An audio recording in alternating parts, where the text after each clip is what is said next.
ঘরমুখো মানুষের ভিড় থাকলেও কমলাপুর থেকে সময় মতোই ছাড়ছে ঈদের ট্রেন। এখনও সময়সূচি বিপর্যয় দেখা যায়নি। ঈদের ছুটি শুরু হয়ে গেছে, তবে সকাল থেকে প্রায় সব ট্রেন একেবারেই নির্ধারিত সময়ে গন্তব্যের উদ্দেশ্যে ছেড়ে যাচ্ছে। অগ্রিম টিকিট না পাওয়া অনেকেই স্ট্যান্ডিং টিকিট কেটে ট্রেনে যাচ্ছেন, তাই বেশিরভাগ ট্রেনে যাত্রীদের গাদাগাদি অবস্থা। তবে কমলাপুর থেকে কোনো যাত্রীকে ট্রেনের ছাদে চড়তে দেওয়া হচ্ছে না। ট্রেন ছাড়ার আগে নিরাপত্তা কর্মীরা প্রতিটি ট্রেনের ছাদে অবস্থান নিয়েছেন, যেন জীবনের ঝুঁকি নিয়ে কেউ ছাদে চড়তে না পারেন। ছুটি শুরু হয়ে যাওয়ায় ঈদ উদযাপনে ভোর থেকে রাজধানী ছাড়ছেন নগরবাসী। এতে করে রেলওয়ে স্টেশন, বাস এবং লঞ্চ টার্মিনালে রয়েছে যাত্রীদের ভিড়। ট্রেনে ঈদযাত্রার তৃতীয় দিনের খবর জানবো। কমলাপুর থেকে যুক্ত হচ্ছেন সহকর্মী মনির মিল্লাত। মনির, কমলাপুর রেল স্টেশনে যাত্রীদের ভিড় কেমন দেখছেন এবং সময় মতো ট্রেন ছাড়ছে কিনা সেটি জানাবেন। আর যাত্রীরা এবারের রেল যাত্রা নিয়ে কি বলছেন?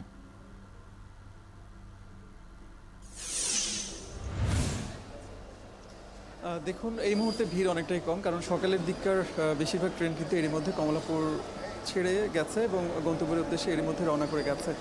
কিন্তু একেবারে ভোর থেকে শুরু করে সকাল 10টা পর্যন্ত কমলাপুর স্টেশনে প্রচণ্ড রকম ভিড় ছিল, যেটি আগে থেকেই ধারণা করা হচ্ছিল। যেহেতু ঈদের ছুটি আজকে থেকে শুরু হয়ে গেছে, গতকাল শেষ অফিস ছিল গতকাল সন্ধ্যা, এবং আজকে সকাল থেকে কমলাপুরে ঘরমুখো মানুষের প্রচণ্ড ভিড় থাকার এক ধরনের সম্ভাবনার কথা কিন্তু রেল কর্মকর্তারা আমাদের বলছিলেন।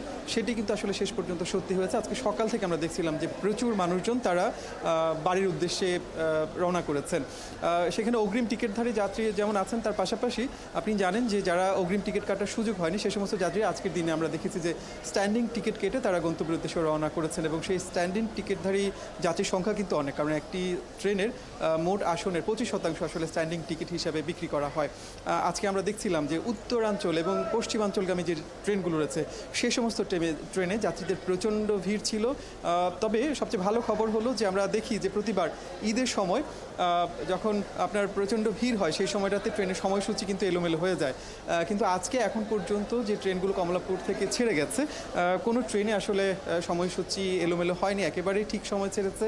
এমনও আমরা দেখেছি যে আজকের দিনে অনেক যাত্রী নির্ধারিত সময়ে ট্রেন ছেড়ে যাবার কারণে তারা কিন্তু ট্রেন মিস করেছেন, যেটি আসলে ঈদের সময়টাতে এরকম ঘটনা কিন্তু হয় না। অর্থাৎ রেল কর্তৃপক্ষ চেষ্টা করছেন ট্রেনের সময়সূচি ঠিক রাখবার জন্য, এবং একই সাথে যেহেতু প্রচণ্ড ভিড়, যাত্রীরা যে কোনোভাবেই আসলে গন্তব্যে যেতে চান, অনেক যাত্রী ট্রেনের ছাদে করে যাবার এক ধরনের চেষ্টা করছিলেন, কিন্তু স্টেশন কর্তৃপক্ষ পরিষ্কার করে বলছেন যে কোনো যাত্রী আসলে ট্রেনের ছাদে করে যেতে পারবেন এবং তাদের এক ধরনের তৎপরতা রয়েছে। আমার সাথে এই মুহূর্তে আছেন কমলাপুরের স্টেশন ম্যানেজার মাসুদ সারওয়ার। আপনার কাছে একটু জানতে চাই যে স্ট্যান্ডিং টিকিটধারী প্রচুর যাত্রী কিন্তু আজকের দিনে যাচ্ছে, এবং অনেক যাত্রী অভিযোগ করছিলেন যে তারা টিকিট কেটেছেন কিন্তু সিট খুঁজে পাচ্ছেন না। সে ব্যাপারে আপনাদের কোনো ব্যবস্থা আছে কি? হ্যাঁ, আপনারা জানেন যে আপনার আজকে সকাল থেকে এখন পর্যন্ত যে সকল ট্রেন ছেড়ে গিয়েছে একদম যথাসময়ে ট্রেনগুলো নির্দিষ্ট গন্তব্যে পৌঁছছে। আর গত দুদিন ধরে যে সকল যাত্রী ট্রেনে তারা ইতিমধ্যে আমরা খবর পেয়েছি নিরাপদে তাদের নিজ গন্তব্যে বাড়িতে পৌঁছতে পেরেছেন। আর সবচেয়ে আপনারা যথাসময়ে ট্রেনগুলো নিরাপদে নির্বিঘ্নে চলাচল করার জন্য আপনার যাত্রীরা সন্তোষ প্রকাশ করছেন। আর আপনি যেটা বলেছেন আসনবিহীন, এই ব্যাপক সংখ্যক যাত্রীর চাপের কারণে আমাদের যেটা বললাম যে কিছু আমাদের আন্তনগর ট্রেন সময় মোট আসনের বাইরেও 25% আসনবিহীন টিকিট ইস্যু করতে হয়েছে।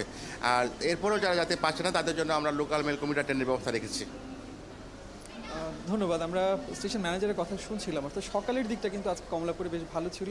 এখন দেখার ব্যাপার যে দিনের দ্বিতীয় ভাগে দুপুরের পর থেকে যে ট্রেনগুলো যাবে সেগুলো আসলে কতটা সময়সূচি ঠিক রাখতে পারে এবং সেই জায়গাতে যাত্রীদের ভিড় কতটা হয়।